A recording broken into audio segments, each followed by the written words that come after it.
there was friendship developing between all of the upper and lower, and it was a wonderful thing to feel that Los Alamos has the possibilities. And I think UNM Los Alamos branch has helped with that too. Yes, They yes, did a lot for women in yes, science very development. much so. Yes.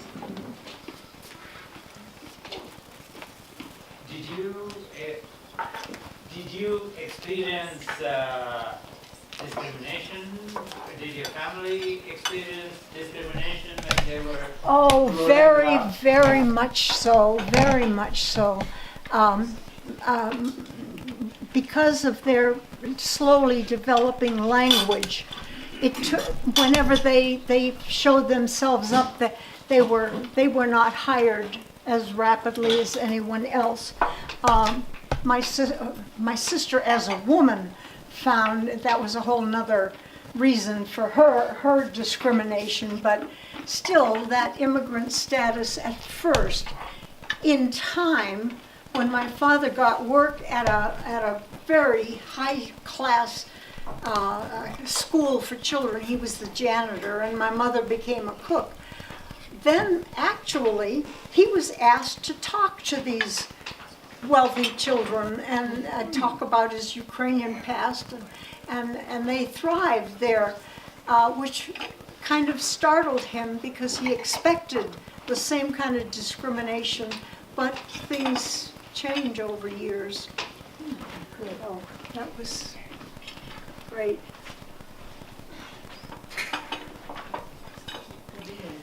So how do you feel about what's happening in Ukraine now?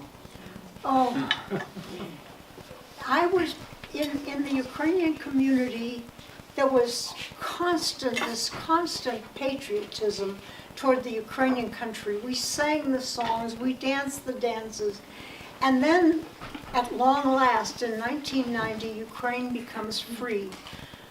The joy of the community in the United States was overwhelming, but hopes began to be dashed very quickly because there was corruption, pure and simple. And when I went back and visited in my family, the people themselves had that patriotism, but the ones in power, corruption, we hope it's getting better. There's a lot of movement by the people to fight again. They want to keep the sense of a judiciary and punishment for this kind of crime, which is hard to keep going. And there's some hope that it'll be moving in the right direction. And of course, Russia coming in and taking over so much of the land, that's been bad. And Ukraine has wanted to join the rest of Europe rather than turning toward Russia, but there it is. You know, we can only hope that people in power can see the greater good of the people. Are we hoping for too much? It seems to be a universal theme all over the world. Yes. Yes. I'd say it's a continuing process. Yeah. And we can only hope we can see an arc in some positive direction. But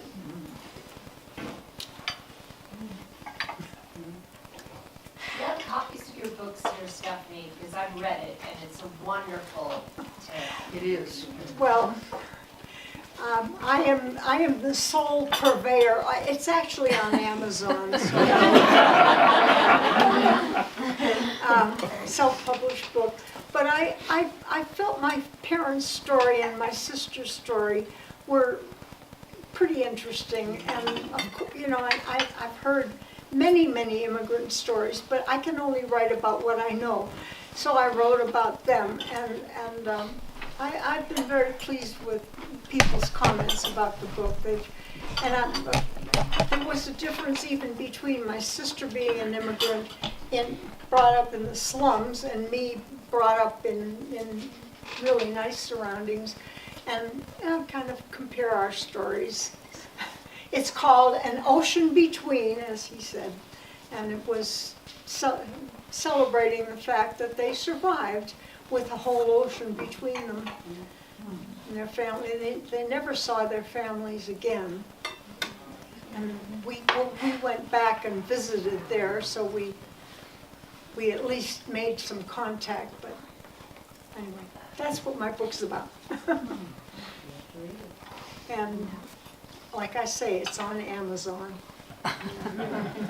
But if you see sales spike suddenly, you'll know why. I think you will. So, yes. And when did you go back? Did We you went and back Anna both in go back? 1990, just Just at the after. moment I was walking the streets and I saw some Ukrainian flags being flown out the window, and I was wondering what was going on, and somebody said to me, Ukraine is making the decision to maybe separate from the Soviet Union.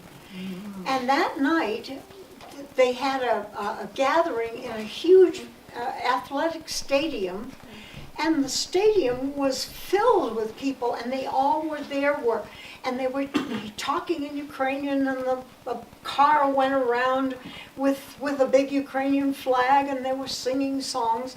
Well, they played the national anthem, and my husband and I and my sister, we all had learned that as little kids, so we sang the national anthem. And the people next to us said, "How do you know the words to that song?" It had been forbidden under Russia for all those years, and here were we, Ukrainian Americans, singing the national anthem, and nobody else knew it. They knew it with the music, but they didn't know the words. And then when there was music still going on, my daughter and I went down and we started doing some Ukrainian dancing, and the kids were looking, "Where did you learn the dancing? We were forbidden to do it." Well, America, just the Ukrainians in America seem to hold the customs closer than the Ukrainians themselves could under Soviet Russia. Oh, that's, yeah, I visited there. And it was very sad because all of our relatives in this town, World War II had gone through their village back and forth. The soldiers were going in one direction and fighting, and then going back in the other direction. And what we saw there was extreme poverty, and under the Soviet Union, they could barely make a living working their farms because of all the kind of things that happened.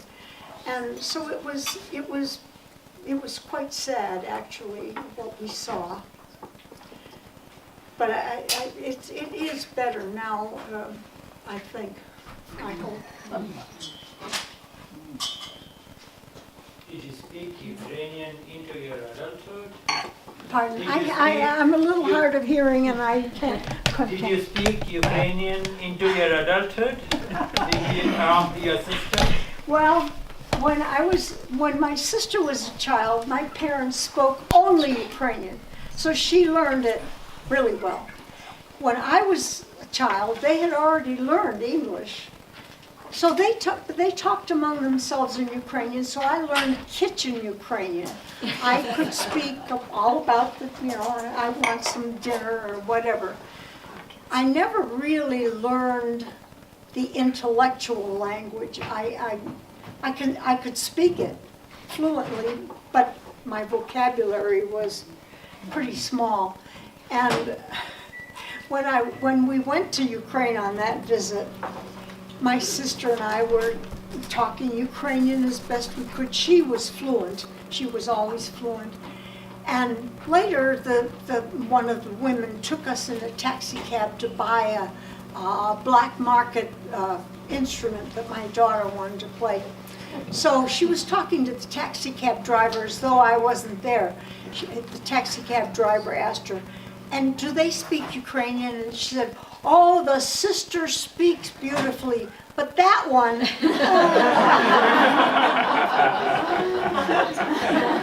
So yes, I learned it, but not as well as my sister. Any other questions? Thank you all very, very much.